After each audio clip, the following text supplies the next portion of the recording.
Because I said, after 20 years, you deserve to be married with me. She said, I don't need to be married with you to be with you.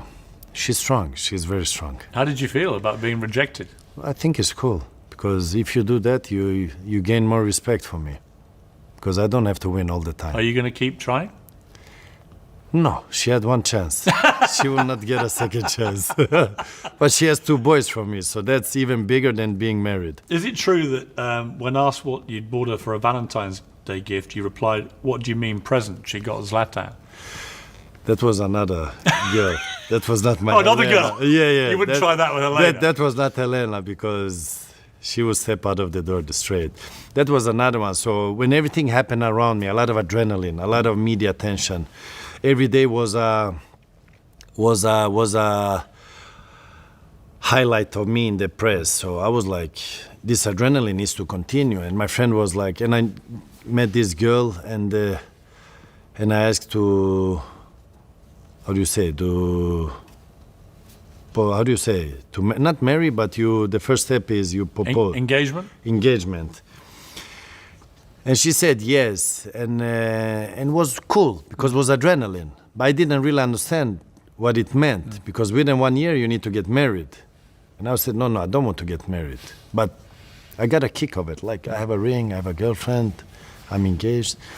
Then the media said, what kind of present? Journalists said, what do you mean present? She got me.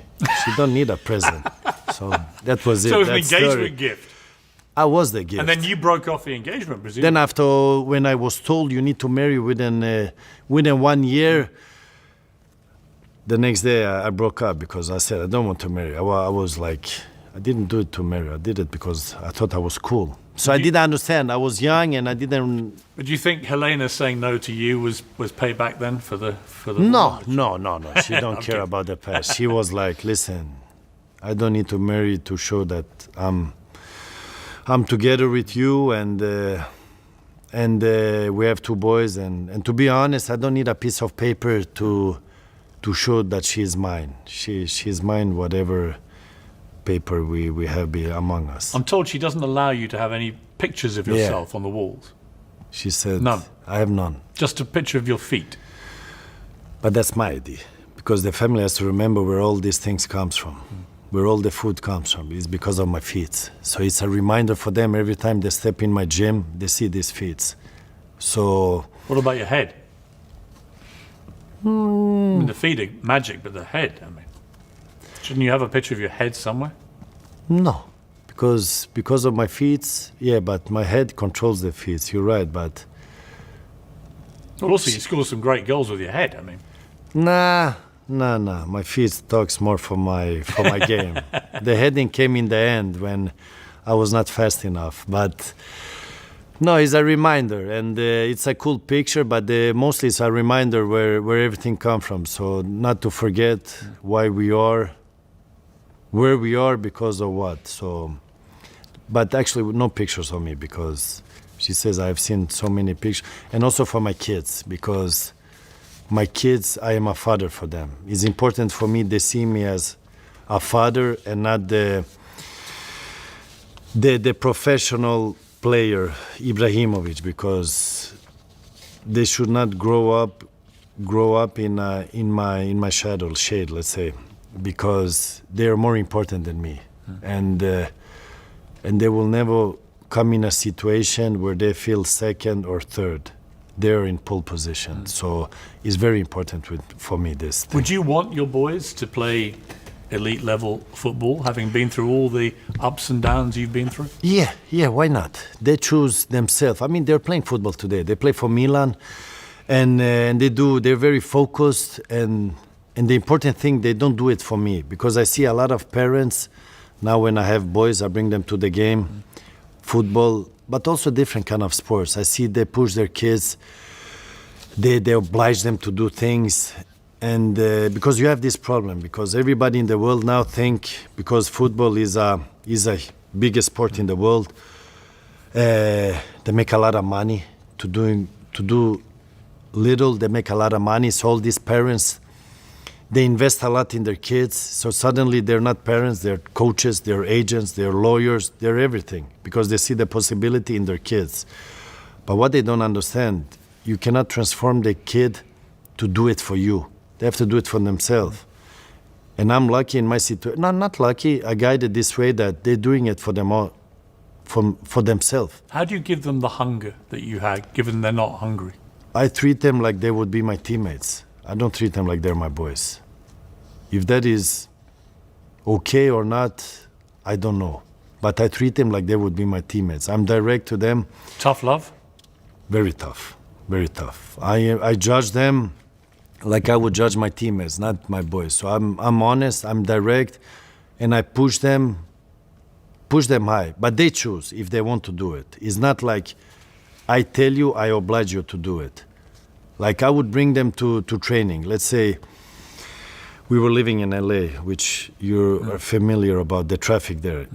It's not a normal traffic. You go and I drive 1.5 hours to bring them to training. And I said to them, you do 200% in training.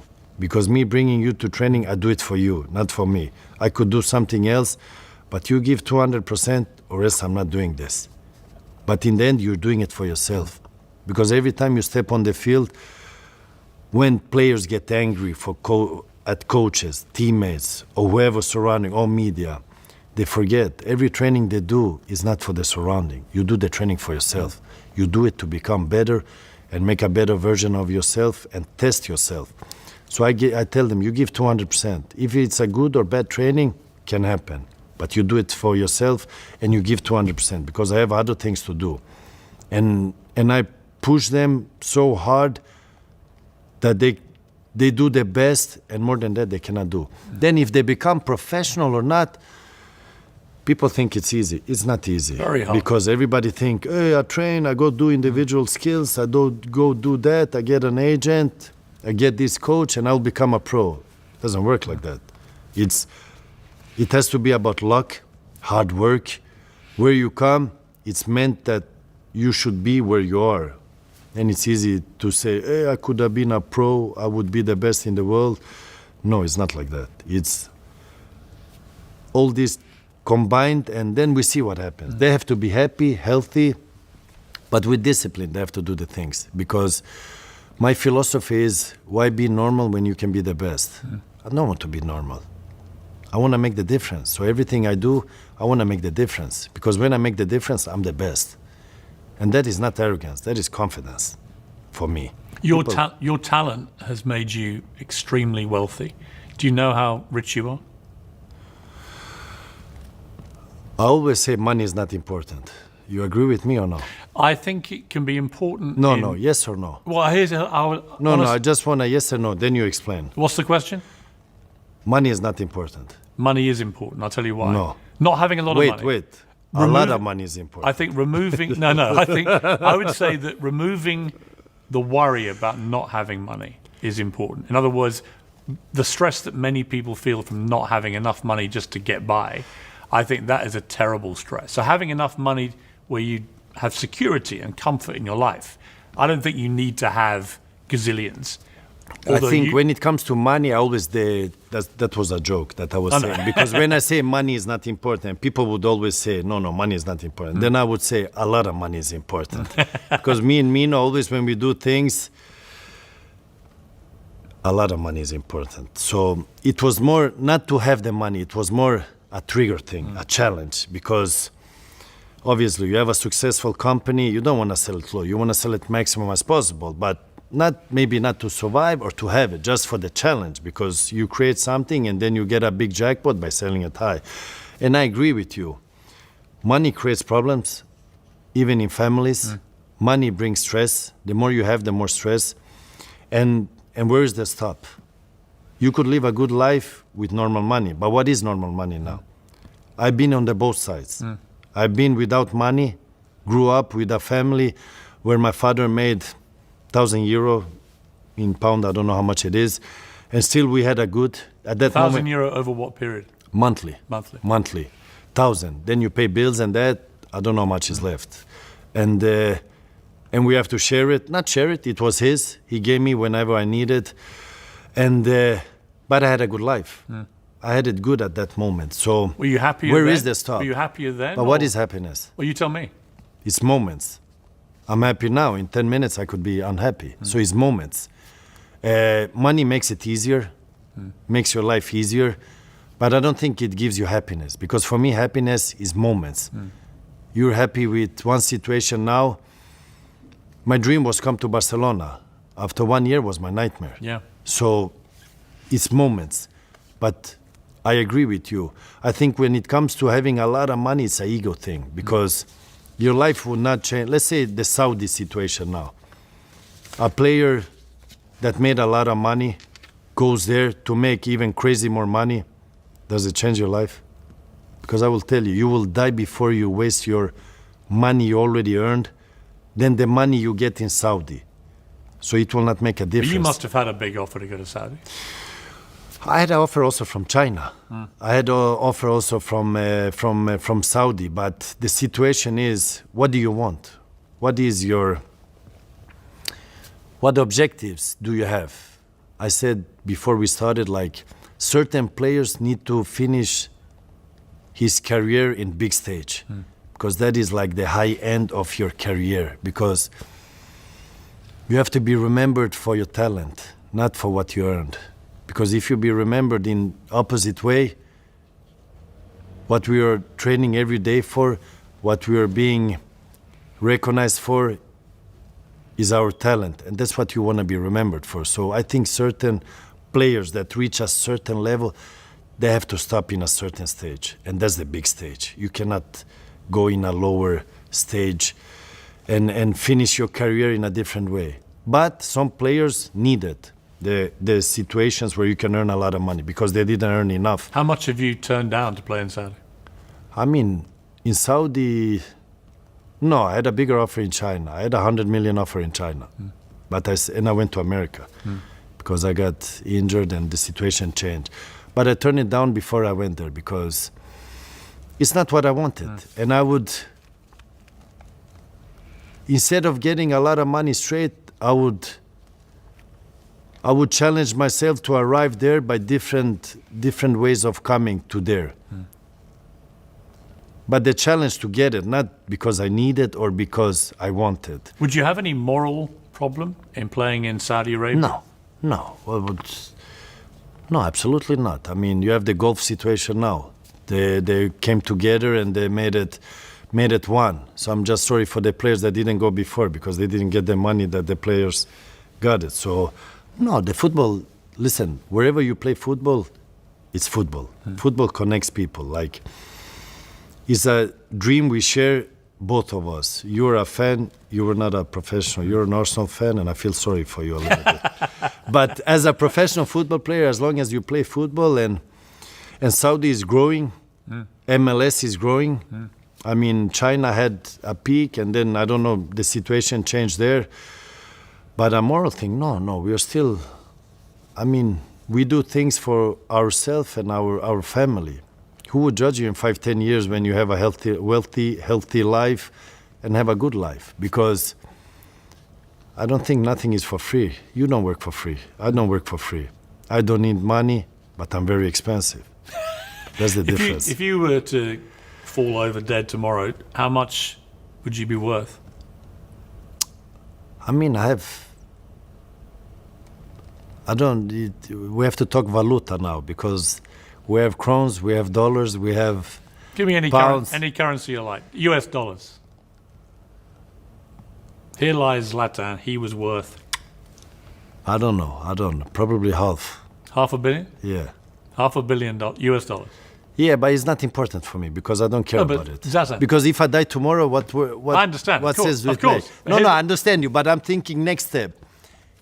It's not important My for point me. is, did the kid in Malmo on those rough streets, could you ever have imagined, No. ever, No. that one day you'd be worth $500 million? No.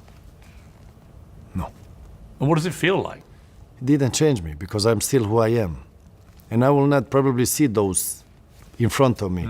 Like Mayweather, he has everything in front of him. I have everything mine in digital numbers. So it makes it easier for you. But like I said, it's not important for me because it doesn't trigger me. I still get angry. I still get aggressive, even if I'm in that situation. So I need to feel alive. I need to do different things. You talked earlier about having this dream of playing for Barcelona, and it did turn out to be a nightmare. And probably the main reason for that was the breakdown in your relationship with the manager, Pep Guardiola, who right now many would say is the best coach in the world. You had a very different experience with him. You called him a coward with no balls. You said, when you buy me, you're buying a Ferrari. If you drive a Ferrari, you put premium petrol in the tank.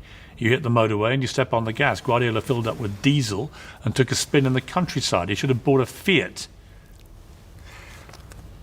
I think Guardiola is an amazing coach. When I was there, the coaching was different compared to what I had before. It's totally on a different level. That's why he's successful. Because if you see on his career, if you take the last 10 to 15 years, the guy never came third place. He's always first or second. So the coach is amazing. And but I had a different situation with him because I had the coach and I get to meet the person. And it became a problem I was not aware of because I solved my problems. I look you in the eyes. Doesn't mean I have to like you or dislike you. We will solve it. And it takes 1 second to solve it. We go straight and we solve it. But solve a problem, if the problem is between two persons, it takes two to solve it. And especially when the other side doesn't know. And I remember when I was there, I was like, because before I came to Barcelona, always media have their input and saying.